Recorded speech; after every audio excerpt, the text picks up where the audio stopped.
अस्सलाम वालेकुम। कैसे हैं आप सभी लोग? आई होप कि आप सभी बिल्कुल अच्छे होंगे, बिल्कुल खैरियत से होंगे। मैं भी बिल्कुल अच्छी हूँ, बस मेरा गला बहुत ज़्यादा ख़राब है। जैसे कि लास्ट व्लॉग में मैंने बताया था कि हमें बड़ी ईद पर मिला है सरप्राइज़, हम लोग जा रहे हैं एक ट्रिप पर। तो आज मैं वही शेयर करूँगी। हम लोग जा रहे हैं नैनीताल। तो ये सुबह अर्ली मॉर्निंग हम निकल गए थे। बड़ी ट्रैवलर जो होती है, जो मिनी बस होती है, उसमें हम लोग निकल गए थे। हम तीनों बहनों की फैमिली है और हमारे फादर हैं। तो रास्ता बहुत दूर है हमारे यहाँ से। जो हमारा एरिया है यहाँ पे बहुत ज़्यादा गर्मी है, टेम्परेचर 42, 43, 44 है। और जहाँ हम जा रहे हैं वो है एक हिल स्टेशन। तो रास्ते में हम रुक गए थे यहाँ पर चाय के लिए, और थोड़ा सा हमने यहाँ पर स्नैक्स लिए थे। पैटीज़ वगैरह ली थी जो घर से लेकर आए थे सामान, वो सामान था और चाय थी। रास्ते में पड़ा था रामपुर। रामपुर में हमारे बहुत सारे रिश्तेदार हैं, लेकिन मैं कभी इससे पहले रामपुर नहीं आई थी।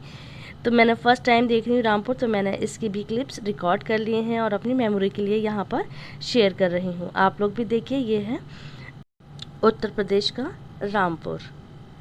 बहुत अच्छा खूबसूरत लगा मुझे। अंदर से तो शहर का अंदाज़ा नहीं है किस तरह का है, लेकिन बाहर के रोड देखकर लग रहा है कि शहर भी अंदर खूबसूरत होगा। तो इसके बाद अब हम लोग रुक गए थे लंच के लिए। तो यहाँ पे हमने वेज ऑर्डर करा था, चना मसाला था, दाल मखनी थी, बटर नान थे। वैसे लंबे सफ़र में जितना हल्का खाना खाएं, जितना कम खाना खाएं, सफ़र उतना ही अच्छा आराम का रहता है। लेकिन होता बिल्कुल उल्टा है कि सफ़र में इतनी भूख लगती है, इतनी भूख लगती है, पता नहीं कैसे बैठे बैठे खाना डाइजेस्ट हो जाता है। मंचिंग होती रही थी बस में पूरे time, biscuit, chips, Kurkure, cold drinks वगैरह चलती रही थी। जगह जगह रुक के हम लोगों ने चाय, समोसा, पैटिस ली थी। टाइम पर हमने लंच करा था। खाते पीते बातें करते एक लंबे सफ़र के बाद अब हम पहुंच गए थे पहाड़ों पर। यहाँ के नज़ारे ऐसे हैं कि मैं इनको लफ्ज़ में बता ही नहीं सकती। जो हिल्स पर जाते हैं, जो ऐसे एरियाज़ पर जाते हैं, वो ही इसकी खूबसूरती का, इसकी जो यहाँ का सुकून है उसको महसूस कर सकते हैं। मैं लफ्ज़ों में इसको बता नहीं सकती और ना ही कोई सुनकर इसका अंदाज़ा कर सकता है। यहाँ के नज़ारे इतने खूबसूरत थे, यहाँ पर एक नेचुरल सी ठंडक थी, इतना सुकून था, बहुत ज़्यादा। इससे पहले भी मैं कई बार हिल स्टेशन पर जा चुकी हूँ, रह चुकी हूँ, लेकिन जब भी जाती हूँ तो वहाँ से आने का दिल नहीं करता। तो मैं विंडो से जो प्यारे प्यारे नज़ारे हैं वो कैप्चर करने की कोशिश कर रही हूँ, लेकिन यकीन जानिए वीडियोज़ में और फ़ोटोज़ में इसकी खूबसूरती कुछ भी नज़र नहीं आ रही है। आप अंदाज़ा नहीं कर सकते कि रियल में कितनी खूबसूरती थी। हम कह रहे थे, हम सभी लोग कह रहे थे कि हमारी सारी थकन, सारी मेहनत हमारी वसूल हो गई यहाँ आने के बाद। और अल्हम्दुलिल्लाह मौसम भी इतना अच्छा था, मौसम ने पूरा साथ दिया। ट्रैफ़िक भी बहुत कम था। सीज़न, जबकि इस टाइम यहाँ पर पीक का सीज़न था, तो ट्रैफ़िक, क्योंकि अभी स्कूल खुलने वाले हैं तो पब्लिक भी कम हो चुकी थी, जिसकी वजह से रश बहुत ज़्यादा नहीं था। मौसम इतना अच्छा था, मतलब गर्मी भी नहीं थी, बहुत अच्छा मौसम था, और बारिश भी नहीं थी। ऐसे एरिया पे जब बारिश होती है तो बहुत मुश्किल हो जाती है। अच्छा, जो लोग, मैं शायद बता चुकी हूँ पीछे कि हम लोग आए हैं नैनीताल। तो जो लोग नैनीताल आना चाहते हैं तो मैं उनके लिए बता दूं कि यहाँ पर एक बहुत बड़ी सी पार्किंग है, जहाँ पर हमें अपनी जो बड़ी गाड़ी हैं, जैसे मैंने दिखाई थी, जो ट्रैवलर्स हैं, वहाँ पे हमें उसको पार्क करना होता है। ये बड़ी गाड़ी अंदर जाने की परमिशन नहीं है, क्योंकि ट्रैफिक की वजह से उनको बंद कर दिया जाता है। और छोटी गाड़ियाँ भी तभी अंदर जाती हैं जब हमारी होटल की बुकिंग होती है ऑलरेडी। तो हमने अपने होटल की बुकिंग कर रखी थी, तो इसलिए हमें छोटी गाड़ी से अंदर हम लोग नैनीताल में एंटर हुए थे। बड़ी गाड़ी हमने अपनी पार्किंग में पार्क कर दी थी। अगर कोई छोटी गाड़ी से आ रहा है तो वो डायरेक्ट आ सकता है, अगर उसके पास होटल की बुकिंग है तो अब हम होटल पर आ चुके थे। यहाँ हम सबको अलग अलग रूम्स अलॉट हो गए थे। हम लोगों ने रूम में सामान रख दिया था, थोड़ा सा रेस्ट करा था, उसके बाद अब मैं कमरे दिखा रही हूँ। तो ये था एक बहन का रूम, और बहुत बहुत बड़े बड़े कमरे थे, बहुत साफ़ सुथरे कमरे थे, और बहुत बड़े इसके वॉशरूम थे। जैसे कि मैं पिछली व्लॉग्स में बताती रहती हूँ कि मुझे जो बाथरूम है, मुझे बहुत साफ़ सुथरे ही अच्छे लगते हैं। और ऑब्वियसली ये तो होटल है, तो होटल के तो बाथरूम होते ही साफ़ सुथरे हैं। तो बहुत स्पेशियस था, अच्छे काउच, सोफ़े वगैरह थे, वहाँ पर बैठने का इंतज़ाम था। मतलब जैसे हम लोग अब आप एक दूसरे के रूम में आते थे तो आराम से सोफ़े वगैरह पर बैठ जाते थे। और ये था बाहर लॉन्च, यहाँ पर हम अक्सर बैठ के सुबह और शाम की चाय पिया करते थे। ये है पापा का रूम, ये सबसे छोटा रूम था, इसमें पापा रुके थे। इसमें भी अटैच बाथरूम है, अलमारी में है, बहुत अच्छे कमरे थे, बहुत स्पेशियस उसमें जगह थी। और ये है हमारा रूम। ये है हमारे रूम के बाहर का व्यू, बिल्कुल माउंटेन नज़र आते थे।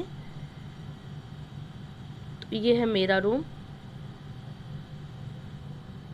साफ़ सुथरे कमरे हैं, लेकिन यहाँ का एक कमी यह है कि कितना ही साफ़ सुथरे यहाँ के कमरे, कपड़े, चादरें वगैरह दिखते हैं, लेकिन एक यहाँ पर सील्ड रहती है, ठंडक रहती है, क्योंकि यहाँ पे धूप बहुत तेज़ नहीं रहती, तो जिसकी वजह से हर चीज़ ठंडी ठंडी सी लगती है, हर चीज़ गीली गीली सी लगती है। जैसे हमारे यहाँ हर चीज़ कड़क सूख जाती है, ऐसी नहीं होती, नमी नमी सी रहती है। तो हमारे रूम के अंदर एक और रूम था, ये था मेरी बेटी का रूम। इसमें मेरी बेटी ने स्टे करा था। ये भी काफ़ी बड़ा था, इसमें भी डबल बेड पड़ा हुआ था, सामने इसमें ड्रेसिंग एरिया था। हर रूम में अटैच बाथरूम थे। तो हम लोगों ने आने के बाद सबसे पहले अपना सामान सेट करा था। ये है नेक्स्ट बहन का रूम। तो इनके बच्चे छोटे हैं, तो इनके रूम से अटैच एक छोटा सा रूम था। इसके अंदर भी एक रूम था जिसमें चेंजिंग एरिया था, वहाँ कपड़े वगैरह चेंज करते थे। तो सारे रूम बहुत अच्छे थे। उसके बाद हम लोग ने रूम पर रेस्ट करा था, चाय पी थी, फ्रेश होकर हम लोग फिर निकल के थे घूमने के लिए। मेरा तो दिल ये करता था कि मैं बस किसी बेंच पर बैठ जाऊं और यहाँ की खूबसूरती, यहाँ के नज़ारे देखती रहूं, मुझे उसके अलावा कुछ भी नहीं चाहिए था। घूमते घूमते फिर सबको भूख लगी, सबने अपने पसंद का यहाँ पर डिनर करा। सबने वेज लेना ही प्रेफर करा, हम लोगों ने वेज ही यहाँ पर ज़्यादा खाया था, क्योंकि बकरीद का टाइम था, नॉन वेज से दिल भरा हुआ था। लेकिन खाया तो नॉन वेज, लेकिन हमने वेज ज़्यादा खाया था। तो यहाँ पर ये हमारे जो बॉयज़ हैं, ये लोग यहाँ पर खाना खा रहे हैं। तो मैं सबकी टेबल चेक कर रही थी, किसने क्या ऑर्डर करा है, किसने क्या खाया है। तो ये खा रहे थे मशरूम। तो मशरूम मुझे ज़्यादा पसंद नहीं है, लेकिन बच्चे कह रहे थे कि ये बहुत टेस्टी मशरूम है, आप खा कर देखिए। तो मैं वही ट्राई कर रही हूँ इनकी प्लेट में से। तो हाँ, अच्छा था। मतलब यहाँ के तो हर खाने में टेस्ट बहुत अच्छा होता है, क्योंकि आबो हवा इतनी अच्छी है, तो खाना भी बहुत अच्छा लगता है। खाना खाने के बाद फिर हम निकल आए थे मॉल रोड पर। यहाँ पर काफ़ी देर घूमते रहे थे। बहुत अच्छा यहाँ पर मार्केट है, और यहाँ पे है इधर ताल है, जो कि अभी अंधेरे की वजह से नज़र नहीं आ रही है। तो कल दिन में हम इसको दिखाएंगे कि ताल यहाँ की कितनी बड़ी ताल है। और यहाँ पर भी हम लोगों ने विज़िट करा था, और यहाँ पर लाइन से खाने के होटल थे, शॉपिंग का सामान था। तो यहाँ पर हम काफ़ी देर घूमते रहे थे, इंजॉय करा था। जब आपके साथ एक दो फैमिली साथ हों, तो कहीं भी ट्रिप हो, कैसी भी ट्रिप हो, उसमें मज़ा बहुत ज़्यादा आता है। तो यहाँ अंधेरे में अंदाज़ा नहीं हो रहा है, जब मैं दिन के व्लॉग दिखाऊंगी तो दिखाऊंगी सड़कें कितनी ऊंची हैं, कितनी मतलब एकदम खड़ी सड़कें हैं, इतने ख़तरनाक मोड़ हैं कि देखकर ही डर लगता है। बहुत खूबसूरत नज़ारा था, बहुत अच्छा था, बहुत दिल खुश हुआ यहाँ पर आकर। रात में यहाँ अलग तरह की खूबसूरती होती है, सुबह में बिल्कुल अलग तरह की खूबसूरती होती है, और दिन में बिल्कुल अलग तरह की खूबसूरती होती है। तो कुल मिला के पूरे दिन खूबसूरत ही रहता है। तो जो लोग मेरे पुराने व्यूअर्स हैं वो जानते हैं कि सर्दी में मुझे आइसक्रीम खाना बहुत ज़्यादा पसंद है। तो यहाँ रात में ठंड में सबने खाई थी आइसक्रीम। और ये है रात का नज़ारा, ऐसा लग रहा है जैसे आसमान में तारे फैले हुए हैं।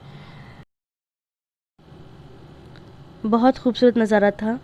इतना लंबा हम लोग सफ़र करके आए थे, सारी थकन यहाँ पर उतर गई। और एक बार मैं और बता दूं कि जितने भी हिली एरियाज़ होते हैं, यहाँ पर जो खाने का टेस्ट है वो बहुत अच्छा होता है। आप यहाँ कितना भी सिंपल से सिंपल खाना खाइए, उसमें बहुत अलग ही टेस्ट होता है, बहुत ही वो जायकेदार होता है, और डाइजेस्ट भी बहुत जल्दी हो जाता है।